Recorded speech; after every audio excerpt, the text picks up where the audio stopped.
Você já tomou o seu café hoje?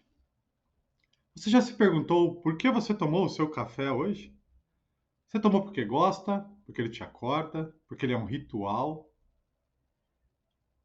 Na verdade, e hoje no final do dia, quando chegar em casa cansado, talvez tomar uma cervejinha ou ao ir encontrar os amigos? Ou talvez até alguma outra coisa que traga mais alegria, mais felicidade, mais alívio, mais euforia? A verdade é que a nossa espécie, há centenas de milhares de anos, usa algumas coisas para aumentar a, a força, a inteligência, a conexão com o espiritual ou apenas a alegria. E esse é o nosso tema do Chá com Prosa de hoje, que temos aqui um convidado especial, o Renato, que vai falar aí sobre a sua experiência e vamos falar um pouco mais sobre esse mundo das substâncias que potencializam a ação humana ou atrapalham a sua ação dentro da sociedade. Então, esse é o tema do nosso Chá com Prosa aqui hoje. Renato, quer se apresentar um pouquinho? Claro. Boa tarde a todos, bom dia ou boa noite, dependendo do horário que você está ouvindo. Me chamo Renato Cabelo, muito feliz aqui de estar sendo convidado para essa conversa. Minha história com substâncias começa na adolescência, brincando daqui e ali, me envolvi demais com determinadas substâncias e me tornei um dependente químico. Né? Nesse processo, tive que buscar um tratamento, volta dos meus 23 anos de idade, tive que me retirar da sociedade, fui internado, e depois busquei os tratamentos tradicionais, né, trabalhando com psicoterapia, grupo de anônimos e coisas dessa natureza. E aí consegui encontrar um rumo, né, da minha vida, voltei a trabalhar, me formei, vida seguiu legal. Após um período, outras atividades, né, me deram também um suporte nesse processo, né? Campo espiritual, aí o material estava funcionando, a família já te acolhe de novo, achei novas aventuras, fui trabalhar com espeleologia, montanhismo, fui parar na Antártica, nas montanhas de gelo, e segui assim durante um bom tempo, até que eu comecei também a entender que eu precisava trazer outras algo fazer ainda faltava um pouco de sentido, né? E aí é como você disse, né? A gente não tem a cervejinha, não tem outras coisas para despertar isso, e ali eu fui buscar na naturopatia e fui me especializar com terapia, larguei a minha área de tecnologia da época, e nesse mundo das medicinas naturais, principalmente ali comecei com a linha chinesa, depois fui para a indiana, onde me especializei com yoga, ayurveda, comecei também a ajudar pessoas a encontrarem os seus propósitos de algumas formas, né? E aí venho já há uns 12 anos trabalhando com isso e aí atuei em algumas áreas também auxiliando pessoas a buscarem o seu propósito. Então hoje eu trabalho principalmente com naturopatia, né? Com a parte de medicina natural. E aí há 22 anos também no meu tratamento próprio, né, em abstinência de substâncias químicas mais, ou vamos dizer assim, ilícitas. Perfeito, obrigado, Renato. Você sabe, eu lembro uma vez na aula de psicologia, um professor falando sobre drogas, e ele começa falando assim, que droga é qualquer substância que provoca uma alteração no funcionamento, né, humano, normal e natural. E ele perguntou qual era a droga mais utilizada, né, uma das drogas mais utilizadas. E ele mesmo disse o café. Aquilo para mim foi estranho, sabe? Tipo assim, porque a gente não vê o café como algo, né? E claro, quando a gente pensa em droga, a gente pensa em coisas muito mais pesadas e ilícitas. Mas eu acho que o grande ponto aqui é a gente entrar um pouco nesse universo mesmo. E muito legal ouvir a sua fala. E eu acho que com essa apresentação seria legal também a Vivian, né? A Vivian fez o doutorado ali dentro de um departamento incrível que tem uma grande força aí nos estudos, né, sobre as substâncias, efeitos, etc. E Vivian, acho que você podia falar um pouco do seu doutorado e o meio que você estava lá, né? Porque realmente é bem interessante. Bom, eu fiz meu doutorado aqui na Unifesp, né? Aqui não, que agora eu já não estou mais em São Paulo, né? Mas fiz na Unifesp na verdade, minha aproximação dessa área de drogas, de substâncias, vem desde ali da iniciação científica, né? Então, a gente focava muito em intervenções breves e mais, assim, na abordagem de redução de danos. E também estudei um tempo sobre estigma, preconceito, julgamentos, né, que essas pessoas sofrem, né? E o que mais me ajudou nesse processo foi começar a reconhecer que todos nós compartilhamos padrões de dependência, né? Assim, como você colocou, acho que cada um, às vezes não é de uma substância específica, mas a gente tem comportamentos, né? Formas de ver o mundo, de pensar que fazem com que a gente haja de maneira muito parecida, né? Então, essa era a abordagem que me encantava muito, assim, nesse estudo do uso de substâncias, assim, porque é uma visão mais humanizada desse processo que já é extremamente difícil, né? Então eu fiz meu mestrado em Juiz de Fora, né, na UFJF, e depois vim para a Unifesp, que eu trabalhei mais especificamente com mulheres que faziam uso crônico de hipnóticos, né, medicamentos os tarja preta, né, os benzodiazepínicos e esses outros medicamentos para dormir, né, Zolpidem e tudo mais. Mas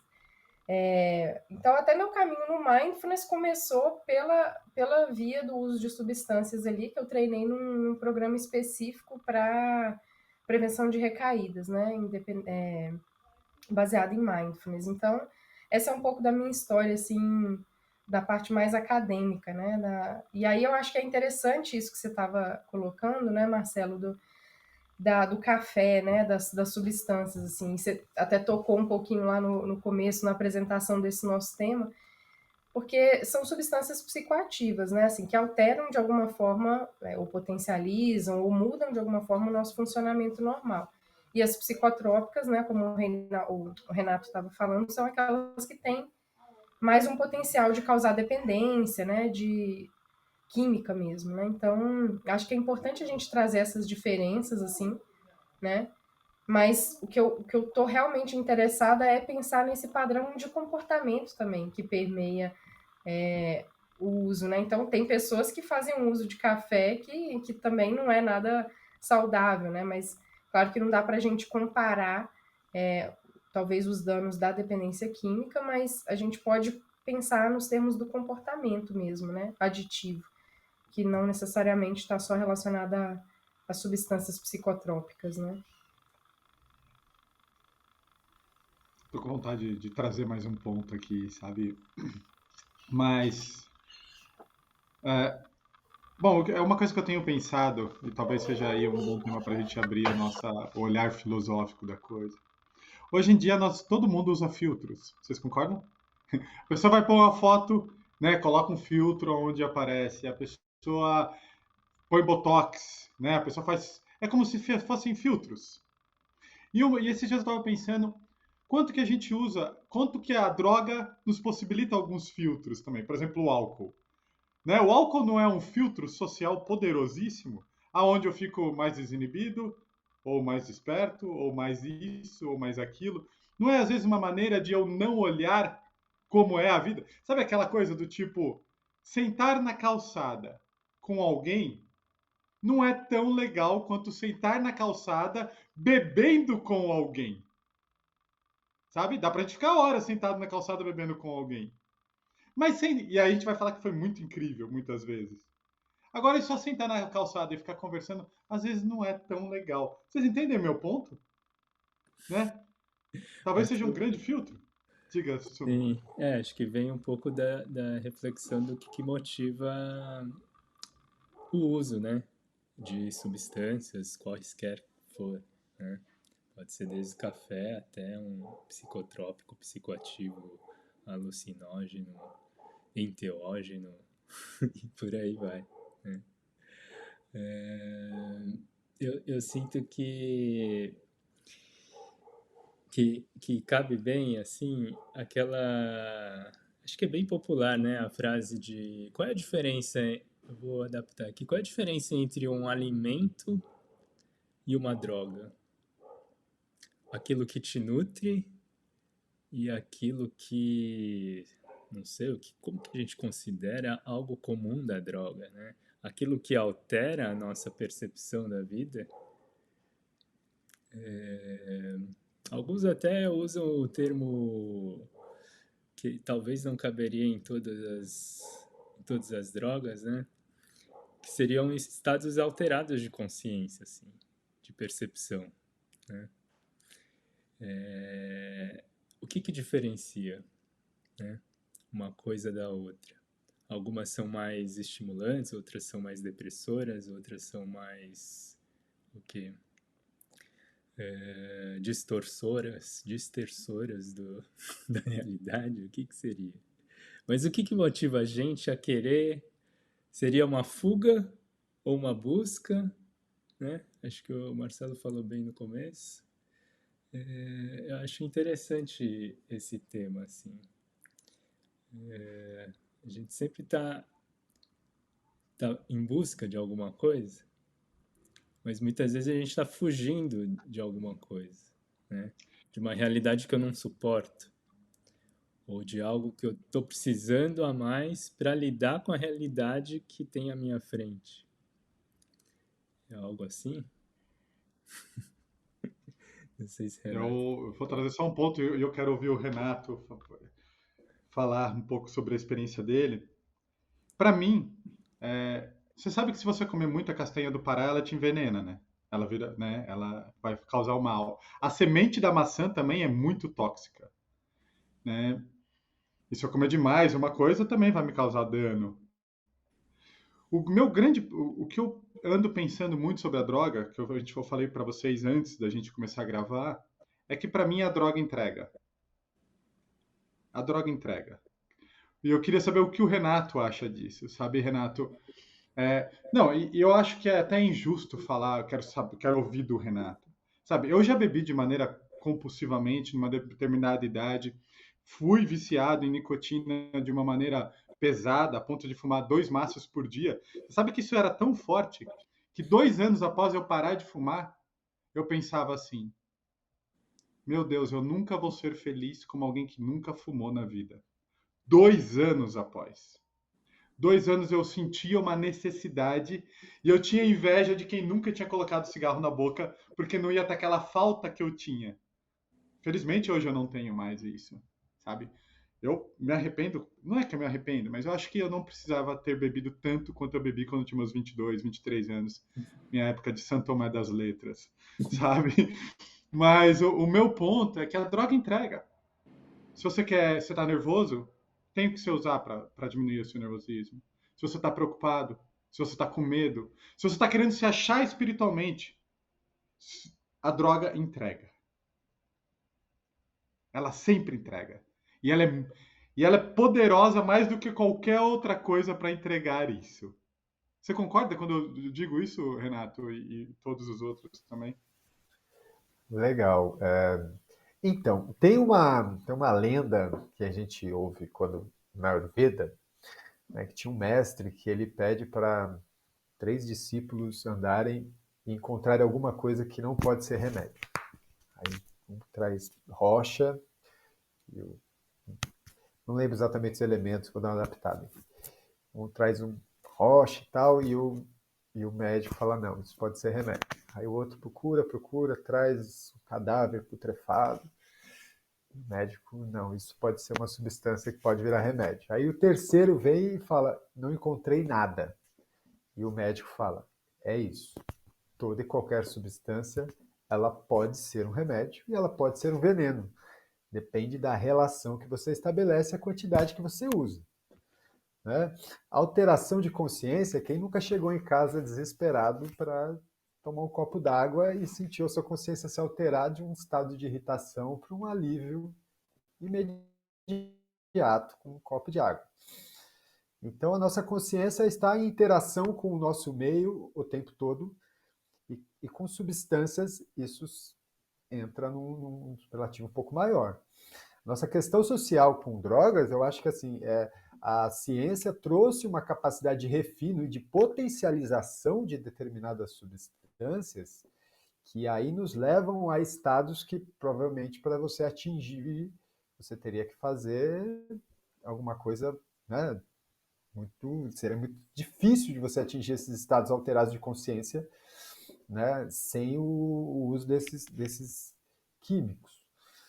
A relação, né, assim, quando você falou de sentar na calçada e tomar uma cerveja, para mim me veio a imagem da galera no Rio Grande do Sul tomando mate na porta de casa e batendo papo por horas, né? Então, assim, realmente a droga entrega, mas o que eu acredito é que, assim, mais do que entrega, muitas vezes a droga, quando a gente usa uma substância que afeta a nossa percepção de realidade, do qual se torna alguma coisa que eu me torno uma outra pessoa ou me comporto de uma outra forma, eu acho que mais do que entregar, muitas vezes ela pode estar inibindo, né? Ela pode estar te enganando. E eu posso dizer, assim, como uma pessoa que eu fiquei muitos anos, eu estou há muitos anos sem bebida, né? Assim, sem tomar álcool.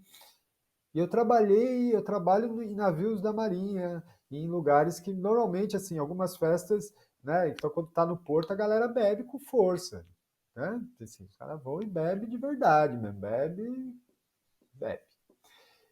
E eu adquiri o hábito, que não é muito comum, de você conseguir interagir e se divertir da mesma forma, muitas vezes até mais, do que essa galera que estava lá.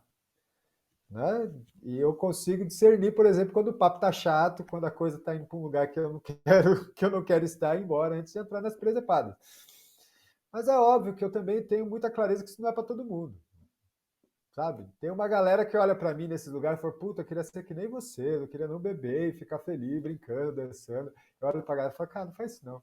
Toma sua cerveja aí, que de repente pode ser um pouco Mas é porque pior, você né? desenvolveu uma força, né, Renato? Você desenvolveu uma relação de coragem com o meio, me parece, né? Uma habilidade.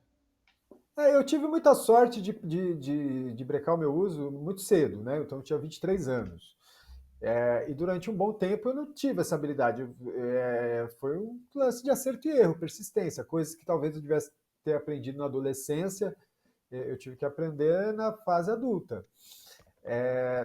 Então, assim, existe uma certa romantização, sabe? Porque eu hoje, né, assim, com essa visão mais naturopata, eu acho que assim, a humanidade sempre usou substâncias que alteraram seu humor. Isso é fato. Né? Então você vai ver xamãs de 4.000 anos, você tem registros antigos de pessoas tomando, seja a própria cannabis, soma na Índia, você tem vários registros dessa natureza. Então isso, a interação e o relacionamento da humanidade com substâncias psicoativas, de alguma forma, sempre existiram. Né? A grande pergunta é, ela entrega para quê? Para a gente continuar funcional dentro de uma sociedade que talvez não seja tão saudável? Porque a jogada é essa. Se você, sexta-feira, entendeu? O seu descanso é tomar um porre para ver se você consegue entrar num estado de relaxamento suficiente para na segunda você estar em pé de novo, pode ser que isso seja muito mais um resfriamento acelerado de um motor que está à beira da explosão. Né? Você sabe, eu acho muito legal te ouvir, Renato, e é justamente esse meu ponto, né? Quando eu falo que a droga entrega. Uma vez eu estava voltando de uma viagem muito longa de carro e depois do almoço me deu aquele super sono. Sabe, aquele sono que às vezes a gente tem. E eu precisava voltar porque eu tinha que. E era uma viagem longa, eu tinha que estar em São Paulo no dia seguinte. E aí eu lembro que eu pensei assim: meu Deus, eu não posso parar de dirigir. Aí veio na minha cabeça: muito provavelmente, se eu já tivesse usado cocaína, o meu cérebro ele me levaria para ela. Sabe? Ele me levaria do tipo: Marcelo, é melhor você não morrer de acidente.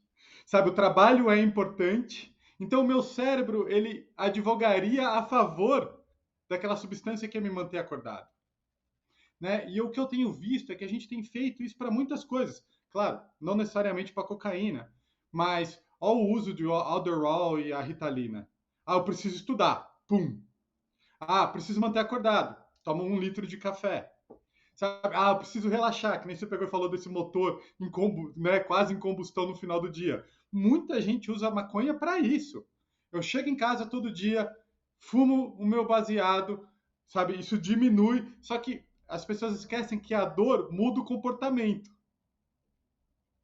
A partir do momento que eu uso uma droga, eu não mudo o meu comportamento, eu abuso mais do meu comportamento.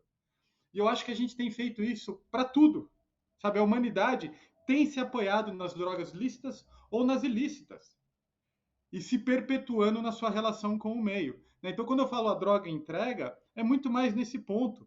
Porque ela vai, você está com sono? Sabe aquele filme O Aviador com o Denzel Washington? Que ele tem um problema com álcool, e aí ele precisava ir, né, na frente do juiz da cocaína que vai cortar. Né? O próprio uso, muitas vezes, da cocaína e o álcool mostra mais ou menos isso. Eu uso isso para acabar com aquilo, aí acabar isso, aumenta isso, e a pessoa fica 4, 5 dias num ciclo muito grande. Né? Então, acho que o meu grande ponto, né? E aqui eu coloco tudo, desde o café até a maconha, até a cocaína, até a heroína, até o crack. Né? Eu, às vezes, quando eu passo em São Paulo, eu falo assim, poxa, se eu tivesse virado um pária da sociedade, ou seja, já não tivesse mais apoio social, se eu não tivesse mais um trabalho, se eu cheirando mal, se eu não tivesse mais. Será que eu não ia querer aqueles 30 segundos de prazer? Será que ele não ia me resolver mais do que uma blusa de frio? Ou um trabalho? Você entende? Esse é o meu ponto resolver. Só que o problema da droga é que ela perpetua. Muitas vezes, ela não muda o meu comportamento e perpetua uma relação que pode ser absurdamente danosa. Sabe? Não sei o que vocês acham disso. Eu acho que o que o Renato estava falando era um ponto até que eu tinha marcado aqui enquanto vocês falavam, né? Dessa questão social também, né? O quanto que isso é super importante, porque a gente tem uma visão, né? A visão do senso comum. O Renato deve ter vivido isso na pele, né? Já que passou por tantos tratamentos. É de que, é claro que a gente tem uma responsabilidade, a gente precisa decidir olhar para isso, né? Assim, o problema é que às vezes você está tão imerso no problema, né? E a gente vive numa sociedade que influencia, na verdade, que a gente tenha, igual você falou, que a gente tenha que usar um filtro, né? Ou que a gente, por exemplo, tem pessoas que usam álcool, dão álcool para bebês porque estão morando na rua numa condição de frio, né?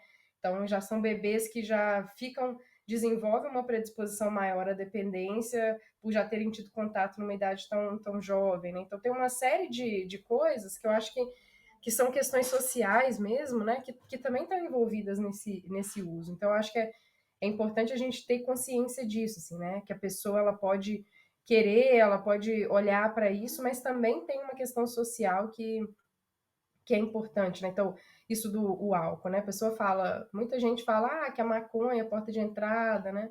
Mas o álcool é a droga de maior uso que a gente tem e que acarreta mais problemas de saúde e sociais, né? Então, assim, e é uma droga socialmente aceita, né? Então, todo lugar, isso é algo, sextou, né? Então, agora é dia de tomar uma cerveja, alguma coisa então, assim. É muito difícil, claro que a pessoa tem que também querer, mas é muito difícil colocar toda essa carga, né, em cima do indivíduo, né, convivendo com uma sociedade dessa maneira. Então, como você falou, né, assim. E aí um outro ponto que eu queria colocar é que muitas vezes o uso ele nem é feito necessariamente para trazer prazer, né? Às vezes ele é para mitigar uma realidade extremamente difícil também. E não precisa ser só de miséria social, né? Pode ser também de falta de dificuldade de regulação emocional, insegurança afetiva, né? Então tem uma série de coisas também que contribuem para esse uso. Então é claro que a gente tem que olhar para isso e ver como que eu quero fazer da minha vida, né? Mas às vezes é muito difícil quando você não tem para onde correr, né? Tem um estudo muito famoso, assim, lá da década de 70, que é o da Ratolândia, né? Não sei se vocês já ouviram falar, que eles é um estudo que foi o pesquisador principal foi o Bruce Alexander, né? E depois vocês podem pesquisar, tem até tirinhas e tal sobre isso, que ele coloca os ratos ali para terem a cocaína toda vez que eles repetissem naquelas caixinhas de Skinner lá, né? Toda vez que eles repetissem o comportamento chegava a cocaína para eles, né? E também foi feito com heroína, né? Então eles recebiam essa substância e eles obviamente ficavam dependentes disso e o uso era muito compulsivo, né? Por causa da recompensa que isso trazia. E aí começaram a questionar, assim, né? Então, como é que ele vai sair? Vamos oferecer, então, vamos deixar um rato aqui só na caixa, sem nada, e um outro rato que tem a possibilidade dele receber a droga, mas tem todo um enriquecimento ambiental, né? Então tem a rodinha lá, tem outros ratos, né, que ele podia interagir, tem uma série de coisas que ele podia fazer. Tinha comida, tinha água, e aí eles queriam avaliar se, assim, qual que era o peso, né, da dependência química somente ali. E são drogas que têm um potencial de dependência alto, né? E, obviamente, o que eles encontraram é que os ratos que tinham todo o enriquecimento ambiental, tinham convivência com outros, né, podiam se relacionar, tinham comida disponível, tinham água, tudo, eles usavam muito menos a substância do que os outros que só tinham aquela substância ali. Então, esse é um ponto fundamental, assim, para a gente pensar, né? Se a gente pensa na nossa mente como um ser humano complexo ainda, né? Que ainda é capaz de se julgar ou de julgar os outros com base nesse comportamento, que um rato ele não julga, ele só está ali fazendo uma coisa mais instintiva. E ainda assim ele não usou tanto. Imagina a gente. Imagina a vergonha atribuída a um ser humano que tem um problema assim, e como é que ele vai ter apoio, inclusive às vezes para procurar uma ajuda, né? Então, eu acho que esse é um ponto fundamental também. Uma vergonha atribuída a si mesmo, né? Então, eu acho que esse é um ponto para mim fundamental, assim, quando a gente pensa nessa questão com as drogas. Eu acho bacana, acho que é um tema que a gente traz, acho que quase todo episódio, né? Acho que o Marcelo fala bastante também das necessidades humanas, né? Essenciais, assim, da natureza humana. E o quanto, bom, o Renato já colocou aí, na história da humanidade sempre existiu isso, né? E hoje, né? Assim, quais as necessidades humanas essenciais da natureza humana que muitas substâncias têm cumprido, né? De alguma forma. Até vou colocar um termo que a gente usa bastante, que é pertencimento, né? Às vezes a gente, pelo simples instinto de querer pertencer, eu vou usar determinada substância, né? E às vezes esse pertencimento só é sentido quando se usa, né? E daí essa relação se estabelece de uma força assim, que pega numa necessidade tão primordial humana que se eu vivo isso só quando eu uso, eu vou usar, né? Mas daí vem aí uma identificação de se eu só sinto pertencente quando eu uso, alguma coisa está errada, né? Quais são outras fontes de eu me sentir pertencente também? Isso citando um exemplo, né? E quando a gente traz que a questão de qualquer substância, talvez nem seja a substância, mas a dosagem ou a relação que a gente acaba estabelecendo com a substância, a gente entra na questão até de mindfulness, no sentido assim, será que eu tenho consciência das dosagens que eu tenho utilizado? Será que eu tenho consciência da dinâmica que eu vivo com esse hábito, ou esse comportamento, ou com essa substância? Né? Isso mesmo se a gente pegar o próprio celular. Né? A gente tem consciência do quanto que a gente usa o nosso próprio celular, as redes sociais, o quanto que as redes sociais também produzem até um estado alterado de percepção de tempo, de estímulo, e também produz, assim como as drogas, dopamina dentro da gente, que a gente fica acabando dependente daquilo, né? Desse ritmo de estímulo. Então, a questão é quase um convite são fugas, são buscas e são automatismos, né? São padrões bastante, às vezes, inconscientes e, a longo prazo, catastróficos, né? Os motivos, né, eles variam do, da, da, da, do tamanho da complexidade humana, né, e da relação. Então a gente tem por prazer e euforia por essa busca, a gente tem pelo alívio do desconforto e da dor, e a dor pode ser física ou emocional. A gente tem pela curiosidade, né, e a experimentação, essa coisa que é humana, né, e muito comum, né, como que estava meio curioso, né? Uma coisa que eu acho interessante, pela pressão dos pares, pela pressão social, muita gente acaba caindo nas drogas, sabe, no uso. E aqui, tanto drogas lícitas quanto ilícitas. Eu já estive em alguns meios e a pessoa pegava e falava assim: olha, toma um Rivotril. Eu tinha medo de andar de avião e a pessoa chegava: toma um Rivotril, é melhor que primeira classe, sabe? Então há uma pressão muitas vezes. Tipo, para homens, por exemplo, não beber, né, tem uma questão de masculinidade em alguns meios. Se você não bebe, se você não aguenta, você não é homem. Né? Então a pressão dos pares é uma coisa muito interessante. É, por autoexploração, né, religiosa e espiritual, também tem essa busca. Por automedicação, que eu acho que é uma das mais comuns, de alguma maneira, hoje em dia. Recreação e entretenimento. E né? E aí eu acho que entra aquela coisa de, tipo, lidar com os desafios da vida, ou já viram um vício e por aí vai. Então, os motivos são gigantescos. Mas quando eu vejo esses motivos, eu falo assim, de novo, a droga entrega. Felicidade, desenvolvimento espiritual, paz, bem-estar emocional, vencer os meus medos, fazer parte dos meus amigos. Opa, para tudo isso tem algo que me ajuda. Junto com a sua frase, Marcelo, a droga entrega vem assim, muitas vezes vale a pena.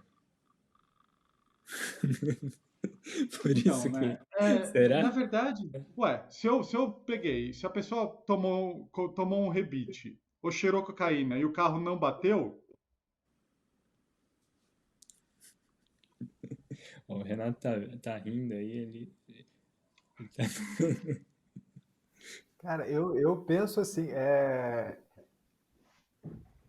que merda que nós estamos que a gente precisa de alguma coisa para estar feliz, né, cara? A gente está discutindo aqui, né? Pô, o Rivotril tá beleza, a cocaína já é ruim, um cafezinho pode, né? Um baseado já talvez, sabe? Então, assim, tem uma entrevista da Monja Coen, né? Já que a gente estava na parte de meditação, ela tem uma experiência com ayahuasca e depois ela fala que é uma experiência que monges em altos níveis, né, níveis avançados de meditação, chegam àqueles estados de consciência que ela sentiu quando ela tomou a substância, a alteração do DMT fez com ela. Ela falou que era muito semelhante a estados de meditação profunda que monges retirados chegam em estágios semelhantes. Né? Então, assim, eu tive a oportunidade de trabalhar em alguns momentos da minha vida com tanto no Braços Abertos, né, quando eu era no governo Haddad, né, a gente estava trabalhando ali na Cracolândia, atendendo o pessoal ali, e trabalhei muito com morador de rua também, né, tanto na casa de oração ali do Padre Arnes e num projeto que chama Desintoxica SP, que a gente trabalha com dependente químico e morador de rua com medicina chinesa. Então, assim, tem um fato muito interessante que você, né, o Márcio falou de pertencimento, assim, tinha um dependente químico, o cara se tratou, o cara ficou bem, ficou frequentando a casa de oração, se profissionalizou, arrumou um trabalho, arrumou uma pensão lá que ele pagava, conseguia pagar o trabalho dele e tal, a vida seguiu. Um ano e meio depois, ele volta para a rua e ele volta para a casa de oração. E aí foram conversar com ele, né, e perguntar o que aconteceu, né, porque ele voltou e tal. E óbvio que a primeira coisa que a pessoa pensa é recaiu, voltou a beber, enfim, perdeu o emprego e tal. A resposta do rapaz foi: eu não aguentei a solidão de que eu me coloquei, aquele meio social me colocava. Então, assim, os lugares que eu já vi maior nível de solidariedade e que eu tive os melhores contatos humanos, assim, profundos, abraços sinceros, muitas vezes eram com moradores de rua, dependente químico, e pessoal em fragilidade social, porque ali é um lugar que você está nu de tudo que socialmente a gente acha importante, né? Uma profissão, uma casa, um recurso, né? Nós estamos e essas pessoas, muitas vezes, hoje em dia, o advento da Cracolândia não vai acabar. Isso é uma bobagem. Assim, aquilo ali é uma sociedade estabelecida no qual as pessoas se ajudam. As pessoas têm uma ali, eles acharam um lugar onde ninguém na sociedade, na família, simplesmente os queriam e ali eles se encontraram entre os iguais. Então você vai ver isso em todos os âmbitos sociais, né? Eu acho que é isso que assim, nós queremos estar juntos. Nós queremos nos conectar em empatia, em amor, em profundidade. Isso é a essência humana. Isso é a nossa natureza. E a gente se desenrola depois, né, dentro dessa bagunça que é a vida. A gente se perde nessa bagunça toda e vamos dando o nosso jeito. Aí chega uma hora que eu consegui meu trabalho, eu tenho meu carro importado, moro no meu apartamento maravilhoso de 35 metros quadrados, no meio de um bairro que tem, sei lá, 7.000 famílias por quarteirão. E eu me vejo ali empoleirado no vazio profundo do qual eu vou atrás de pornografia, eu vou atrás de droga, eu vou atrás de um monte de coisa. Por quê? Porque me faz sentir vivo. Né? A grande questão das substâncias é que muitas vezes essas substâncias mais intensas traz um choque e a pessoa, assim, ou ela para de vez de sentir aquela dor, ou ela começa a sentir alguma coisa que não é aquele sofrimento, né? E isso é interessante. Falem aí, falem aí. Acho incrível isso que você trouxe, sabe? Eu já tinha pensado sobre o apoio social que é a Cracolândia, né? Você está entre os seus, você está em casa, e isso é muito forte, né? Para pessoas que muitas vezes estão muito distantes. Agora você tocou num outro ponto também, Renato, que eu achei muito legal. Eu lembrei na cena do filme do Fred Mercury, né? Aquela cena que ele liga para a ex-namorada de madrugada porque ele só queria conversar com alguém e ele está se sentindo só, né? Então, você pega o Fred Mercury, uma pessoa com dinheiro, com fama, acho que meio que travou aqui, pessoal. Vocês estão me vendo? Estão me ouvindo? Sim, pode continuar, Estão? Marcelo. Então Uhum. tá. Né? E você sabe que é interessante isso, Renato, porque eu venho de uma família não pobre, né, classe média baixa, e eu lembro que eu tinha um grande sonho que era conhecer Paris. Eu sempre fui um viajante, eu falava, meu, um dia eu quero ir. E a vida me permitiu fazer isso. A vida, sabe, felizmente com o trabalho, juntando dinheiro. E aí, olha só que interessante, né? A primeira vez que eu fui foi uma explosão. Foi incrível, foi mágico. Mas a terceira vez que eu fui, eu estava andando na Champs-Élysées, me sentindo vazio. Já não era mais tão legal, não era mais tão incrível, sabe? E aí eu fico pensando assim, será que esse é o preço de você realizar seus sonhos? Né? Então, se eu realizar todos os meus sonhos, eu vou ficar vazio? Né? Então, se eu me apoio em prazer, em felicidade, né? Talvez eu fique querendo cada vez mais, mais, mais, e talvez o próximo passo seja a droga pesada, né? Porque eu não vou estar tão feliz. Mas eu tive um insight incrível que eu falei, não, eu não posso mais querer que a vida me dê prazer. Eu tenho que tirar o prazer da vida. Então, ao ver a natureza, ao ver a cultura, o francês sempre vai ser diferente de mim. Isso sempre vai me trazer alegria ao ver e compartilhar, né? Então, eu acho que muitas pessoas, mesmo quando elas têm tudo preenchido, fica um buraco. E se eu não me desenvolvo enquanto ser humano, a chance de eu cair nas drogas é gigantesca. Seja para aplacar a minha ansiedade, seja para aplacar a minha depressão, seja para aplacar o meu vazio interno. E aqui, muitas vezes, é a droga prescrita mesmo, né? Prescrita mesmo. Mas eu acho que isso que o Renato estava trazendo é fundamental, né? Isso que você trouxe também, né, Marcelo? Assim, porque eu acho que realmente não tem muito a ver com a questão socioeconômica, né? Eu acho que o modelo de sociedade mesmo que a gente vive não favorece com que a gente interaja e crie laços afetivos, né? Assim, eu estava conversando com um paciente esses dias que está com um filho de 1 ano e ele e a esposa discutindo se teriam outro e tal, moram em São Paulo e tudo, ele mesmo também colocou, ele falou assim, a gente gostaria de ter mais, mas assim, o modelo de sociedade que a gente vive, a gente está isolado e vendo vários outros casais passando pela mesma situação, pelas mesmas dificuldades e não há uma conexão, né? Assim, você ao olhar para o lado, você continua sozinho, né? Então eu acho que isso é muito difícil, assim, né? E a gente não se percebe, né? Eu tô outro dia conversando com uma outra paciente também, já aposentada, tem toda, né, a possibilidade, tem casa na praia e tal, tem toda a possibilidade de ter a flexibilidade de horário, mas ela se vê sozinha em todo lugar, né? Ela não tem convívio, né? Então, é isso, aí ela não consegue dormir direito, aí tem que tomar remédio, aí começa a ficar com medo, toma remédio para ansiedade para conseguir sair. Então, né, eu acho que é uma questão que realmente é uma sociedade adoecedora. E eu acho que esse ponto do pertencimento, que é o que o experimento da Ratolândia também já mostrou lá atrás, né? Não só o enriquecimento, mas você poder conviver é algo que é extremamente importante, né? Eu saí de São Paulo por isso, né? Porque é isso, você precisa estar perto de pessoas que te dão apoio, né? Então, essas coisas fazem muita diferença na nossa vida, assim, né? Então, e às vezes é muito complexo. E quando isso, sei lá, numa situação de miséria, isso está junto ainda com outras vulnerabilidades, fica praticamente impossível, né? E eu acho importante, né, a gente pensar nesse processo aí do pertencimento, enfim, também da gente olhar para os modelos de tratamento que a gente tem, né, para as pessoas com dependência química e tudo.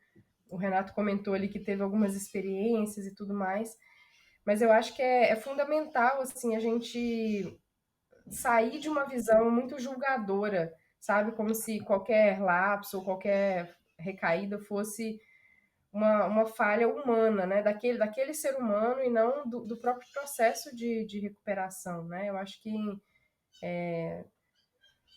assim, estudando lá também, vendo, né? Eu frequentei vários serviços de saúde, assim, e a gente fazia pesquisa com os profissionais de saúde e muitos dos usuários não procuravam também ajuda de tratamento porque eles não tinham o acolhimento necessário, né? E não estou falando de um acolhimento de ser bonzinho, mas é da compreensão do problema daquela pessoa para além do problema, né? Então aquelas pessoas eram vistas somente como dependentes de substâncias, assim, né? Ou viciados, né? Que é um termo mais até pejorativo.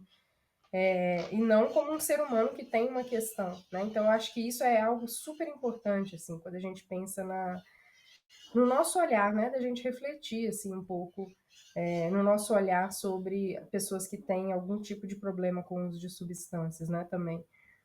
Que é um Sabe, desserviço, Lívia? assim, né? O Renato estava falando ali da Cracolândia. Isso que é feito com essas pessoas, assim, é retirado, né? É retirado o mínimo que elas têm, às vezes o documento, né? É retirado, assim. Então, eu acho que isso é muito triste, assim, a gente ver isso sendo tratado dessa forma, né? A gente não pode cair de novo nos manicômios, né? Os danos são gigantescos, não é à toa que a gente teve aí a luta antimanicomial. Mas você sabe, quando a gente pensou nesse tema, o que me veio na minha cabeça era justamente desmistificar. Por quê? Quando eu coloco uma droga pesada junto com o café, isso causa conforto para muita gente. Porque quando eu era pequeno, eu lembro que a minha mãe falava assim: Olha, não vai lá no campinho, hein?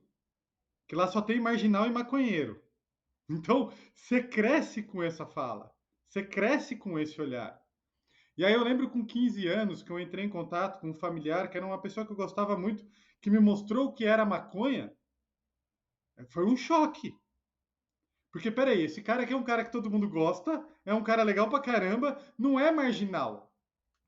Né? Só que muita gente olha as pessoas que estão na Cracolândia, etc., tipo assim, é vagabundo, é sem vergonha, é marginal. Né? E eu acho que é extremamente importante para ajudar essas pessoas colocar, tá, o cara não pode usar o crack, mas você chegar em casa e ficar meio tonto porque bebeu pra caramba, pode. Não, é droga igual. E o álcool é até mais danoso, se você for ver, do que o que acontece com a Cracolândia. Né? Então, acho que se normalizar ajudaria o ser humano. E outra, a gente pode cair nas drogas prescritas e etc. Sabe? Por quê? Porque se eu ver como alguém não tão distante de mim, talvez seja mais fácil. Você sabe, hoje mesmo uma paciente minha que é estudante de direito, ela falou assim, Marcelo, como que você resolveria a Cracolândia? Aí eu pensei nesse experimento que você falou, sabe, Vivian? Eu daria trabalho, não, mas não mandaria as pessoas trabalhar, eu daria opção de trabalho. Opção de guia religioso, seja lá o que for, opção de esporte, opção de tudo, e colocaria lá. Né? Eu acho o Brasil um ótimo exemplo de política pública de saúde para a nicotina, por exemplo. Sabe? É incrível o que o Brasil fez com o cigarro. Né? Mas se a gente não vê como igual, tem gente que acha que tem que matar todo mundo que está lá. Cara, eu acho, deixa eu só dar um pitaco aqui nesse rolê. Se a gente entrar nesse contexto que a droga entrega, como você disse, felicidade, prazer, um monte de coisa legal, pode pôr Netflix nessa história, o carteado da vovó toda sexta-noite. A gente tem que entender que muitas vezes a gente fala de substâncias e assim, substância é sempre muito delicado, porque tem todo um corte, como vocês mesmos ressaltaram muito bem, um corte social, né? A gente sabe que assim é muito importante também socialmente para a sociedade paulista ter a Cracolândia, porque aí ninguém olha para as ritalinas, para os barbitúricos, né? Para um monte de outras substâncias farmacológicas que podem ser liberadas, né? E o resto é tudo traficante. Então, existe uma busca por felicidade eterna dentro da nossa sociedade, que cada um de nós aqui recebeu um pacote que era interessante, né? Faz seu mestrado, faz seu doutorado, e trabalha aqui, vai para Paris, e faz isso, faz aquilo, aquilo outro, que você tica o evento, né? E no fundo a gente está sempre em busca dessa felicidade eterna e a gente não percebe, e a gente sabe que ela está muito mais próxima, ela é muito mais conectada com a gente, só que assim, a gente tá num momento de profundo isolamento e tristeza social e numa busca desesperada de fugir de uma realidade, que é assim, cara, vai ter dia de happy hour que vai estar uma galera legal e você não tá com o menor saco de ir, você vai para casa. Tá tudo bem, não vai ser mais nem menos, sabe? Vai ter dias felizes, vai ter dias tristes, vai ter, e a maior parte dos dias não vai ser nada, vai ser só mais um dia como o outro. E tá tudo bem, entendeu? Talvez você vai querer correr. Assim, eu na Ayurveda, um dos tratamentos que eu faço para as pessoas é um tratamento de desintoxicação, mas de estímulo, qualquer estímulo, né? Assim, larga o celular, vai para o meio da noite, mas assim, dorme, sabe? Come, toma água quando tá com sede, come quando tá...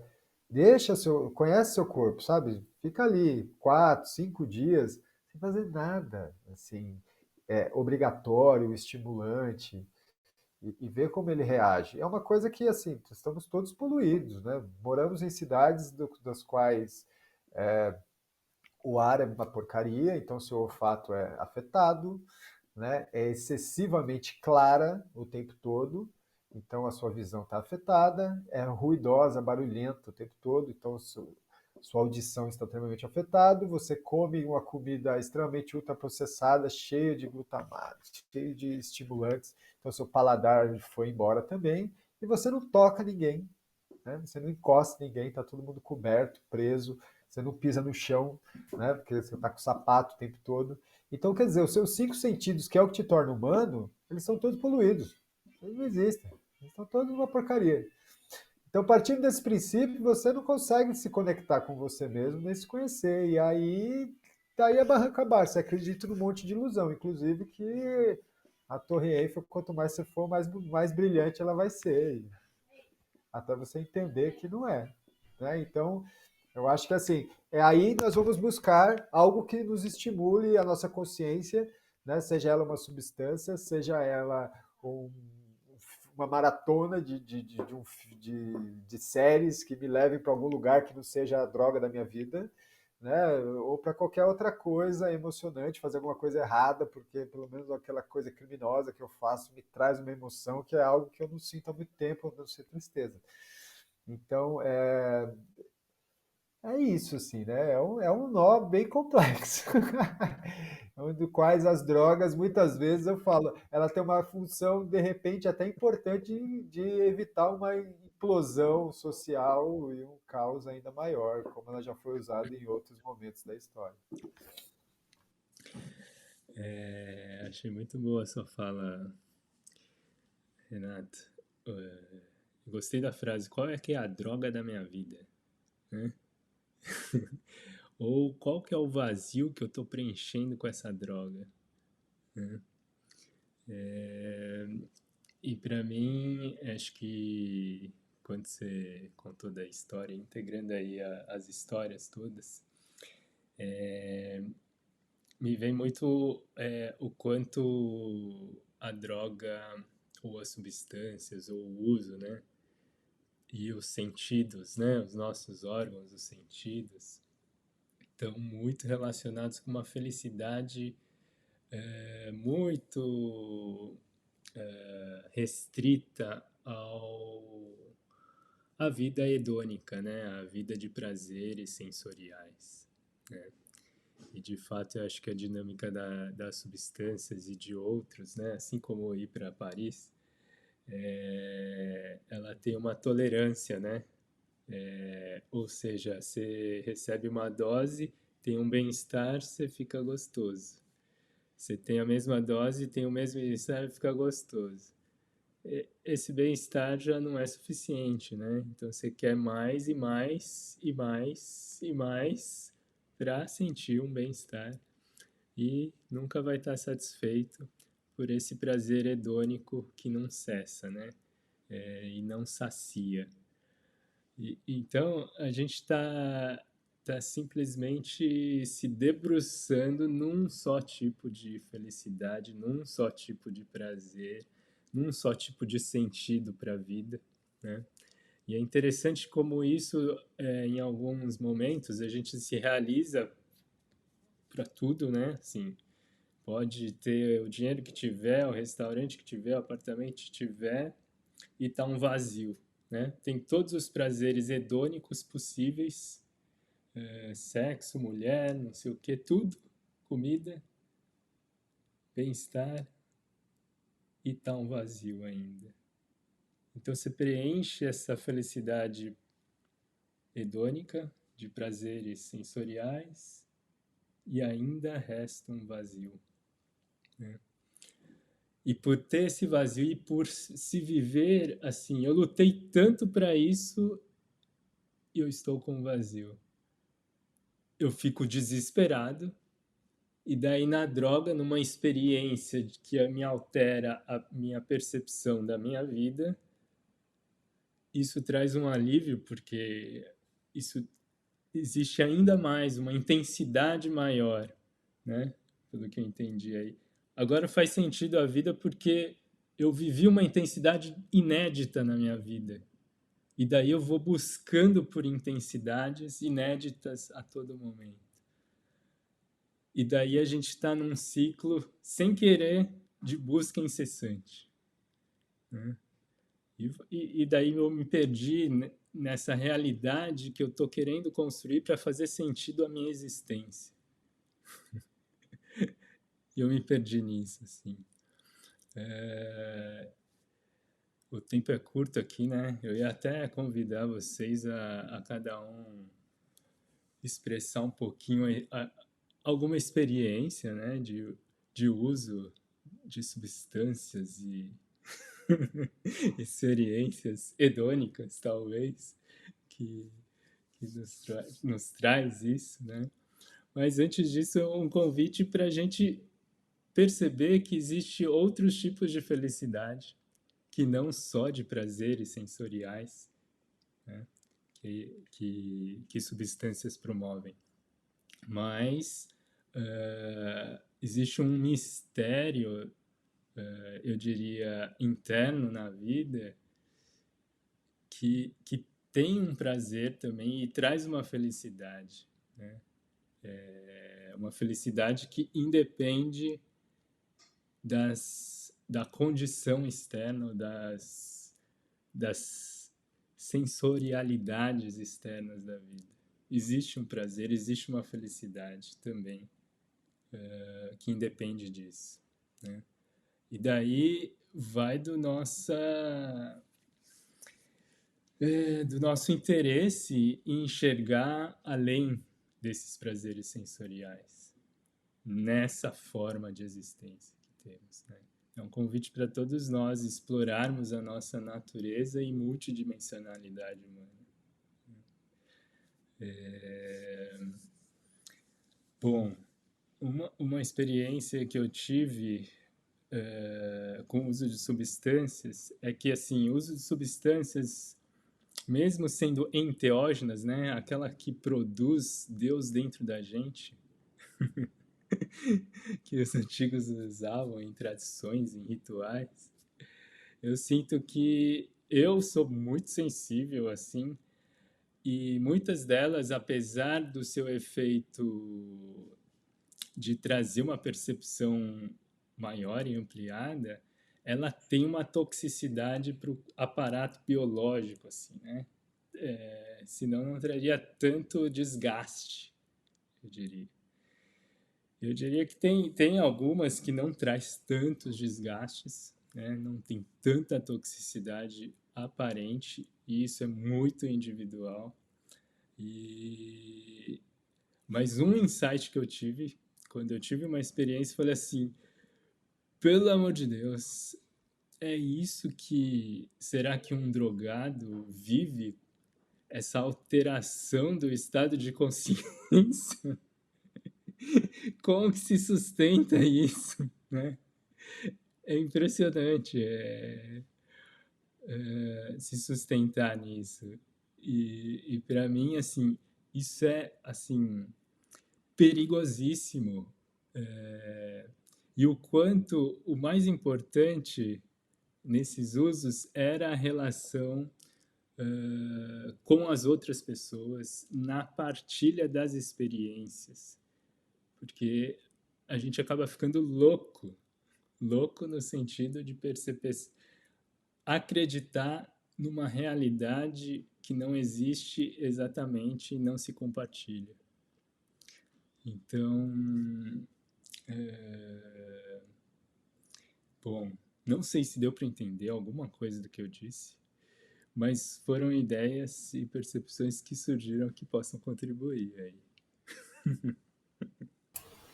Achei muito interessante a fala, né, sobre a felicidade, Susumu. Acho que esses dias eu escrevi para Sarah Bowen, né, que foi minha primeira professora de mindfulness, né, que fiquei amiga, enfim, e estava com saudade dela, demorei um tempo para escrever, e aí a resposta dela foi muito interessante, né, quando eu perguntei como é que estava a vida dela, então ela falou assim que tinha mudado para a Califórnia, né, naquela chuva incessante lá de Seattle, de Portland, onde ela morava, falou assim, então aqui eu consigo ficar mais em contato com a natureza, eu tenho família, tenho amigos, estou trabalhando remotamente e trabalhando diligentemente para ter uma vida simples, né? Ela falou. Então, eu acho que a questão da felicidade tem muito a ver com a gente se sensibilizar, né? Aquilo que já está disponível na nossa vida, né? Então, ouvindo essa fala do Marcelo, né? Que a droga entrega, o quanto que a nossa vida já entrega, né? Que a gente pode se sensibilizar. Eu acho que isso que é importante, né? Assim, a gente perceber que, como o Renato falou lá no começo, né? As pessoas lá no sul sentadas lá tomando um mate, o quanto que a nossa vida já entrega e que a gente, por essa alteração dos nossos sentidos, pela sociedade que a gente vive, a gente está deixando de perceber, né? Eu acho que para mim, felicidade é a gente poder se sensibilizar a isso, né? E eu acho que faz todo sentido a gente voltar nossa atenção para aí, né? Mas eu acho que era isso, assim, que eu tinha de para falar, né? Nesse nosso encontro. Queria ouvir se vocês têm mais algo aí a dizer, né? Nesse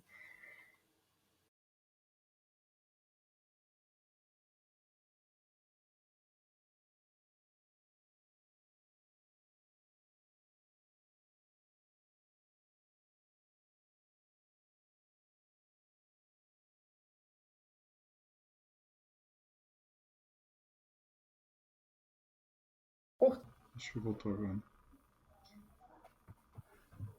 Bom, pessoal, eu acho que minha última fala, acho que vai em direção a tudo isso que foi falado aqui, né? Existe muita vida na vida e a gente não precisa aumentar o sabor, a gente pode aumentar a nossa sensibilidade, sabe? A gente não precisa querer mais prazer, a gente pode ficar mais sensível para as coisas do dia a dia, um céu azul, uma criança brincando, né, o pai com seu filho, um esporte, uma brincadeira, um estar com amigos, um estar com familiares, estar com as pessoas que você ama, né?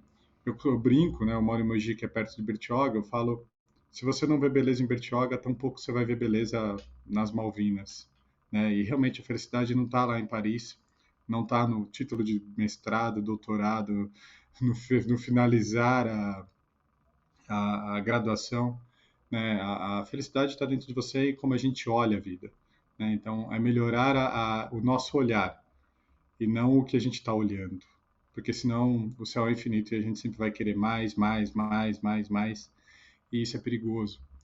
E como foi também falado aqui, é aumentar a compreensão de vida, né? Temos dias felizes, dias tristes, do mesmo jeito que lá fora tem dia com sol e dia com chuva.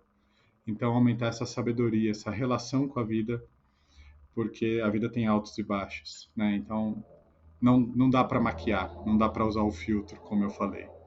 E eu acho que o grande problema das drogas é quando você se apoia nelas para tentar resolver algo.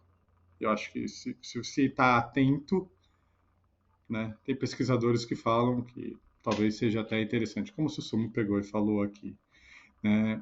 A minha experiência com as drogas, tipo, eu fumava, porque socialmente todo mundo fumava, mas é um ansiolítico, né? Mas um péssimo ansiolítico, então não é algo que eu me agrado, que acho legal de nenhuma maneira. E hoje fico muito feliz de ter perdido o apreço pelo álcool também. Acho que vivo bem melhor, sabe? Mas aí eu acho que é o caminho de cada um. Agradecer aí a oportunidade por mais cafés com prosas para todos, né? Acho que se a gente tiver mais prosas e menos cafés, talvez nós nos atingir aí um momento mais coletivo, né? Eu sou um cara muito da coletividade. Eu acho que o que falta um pouco da nosso atual momento é a coletividade, né? Sincera, honesta, né? A troca, né? E esse pertencimento, né? Que é o que foi falado aqui. E quando a gente trabalhar mais isso, como sociedade, cuidando mais um do outro, o resto se resolve. Aí sempre vai ter um baratinho ou outro, né? Isso faz parte da brincadeira, né? De vez em quando não faz mal a ninguém uma taça de vinho ali no jantar, né? A substância que você achar que é interessante para você, enfim. É importante você se conhecer e entender como isso altera o seu humor, altera a sua composição e o quanto que isso vai fazer bem para você, para o que você tem como objetivo de usar esse corpo, né? Que te pertence e é o seu templo sagrado. Se você não cuidar direito, colocando cimento ruim, uma hora a casa cai. Não tem muito erro, né? E o que a gente absorve é nada mais do que isso. Agradeço demais aí a oportunidade, foi uma delícia, né? Muita luz aí para todos. A gente que agradece, Renato. Eu senti em revelar aqui da onde eu conheço o Renato. Né? Que eu tava te ouvindo, Renato, e vinha me vindo um agradecimento mesmo meu para você, porque hoje eu vivo com a Nathalie, né? E eu diria que a Nathalie é hoje o que por ter te conhecido, né? Antes. Ela seria muito diferente se não tivesse te conhecido, né? Que vocês tiveram um relacionamento. Então, eu agradeço muito, na verdade, você e todos os companheiros que ela teve antes de mim, né? Porque formaram o que ela é hoje. Né? E que bom que você pode estar junto com a gente aqui, contribuindo, e que a gente possa fazer mais trabalho juntos aí para contribuir para as pessoas, né? Na vida das pessoas. Obrigado, ela é uma querida, assim, uma pessoa especialíssima na minha, no qual o amor se transformou numa grande admiração e eu fico muito feliz de ela ter uma pessoa como você também, que vocês sejam muito felizes. Né? É muito importante ver quem a gente gosta com pessoas do bem. Parabéns para os dois. Te agradece. Bom, eu vou terminar uma frase com a fala do Marcelo. Me lembrei de uma frase do meu professor, do Eduardo, numa aula de sexualidade taoísta. Ele falava assim, eu lembrei de uma frase ele falando assim: sinta intensidades nas sutilezas. Então eu acho que tem muita coisa na vida que tem umas sutilezas que a gente deixa passar as intensidades delas. E com isso a gente vai sentir um sabor diferente a cada momento, né? Eu sinto que isso traz uma consciência para a nossa relação com tudo que existe à nossa volta, inclusive substâncias. Tá bom, essa é a minha última fala. Alguém quer colocar mais alguma coisa? Podemos nos despedir? Bom, que tenha contribuído na sua vida. Se você curtiu aí, marque a gente, deixe seu comentário. Como que é a sua relação com as substâncias, com as drogas? Ou qual que é a droga da sua vida? Ou as sutilezas que você vai sentir, as intensidades? Comenta aí pra gente e compartilha e a gente se vê novamente. Até mais, pessoal. Falou!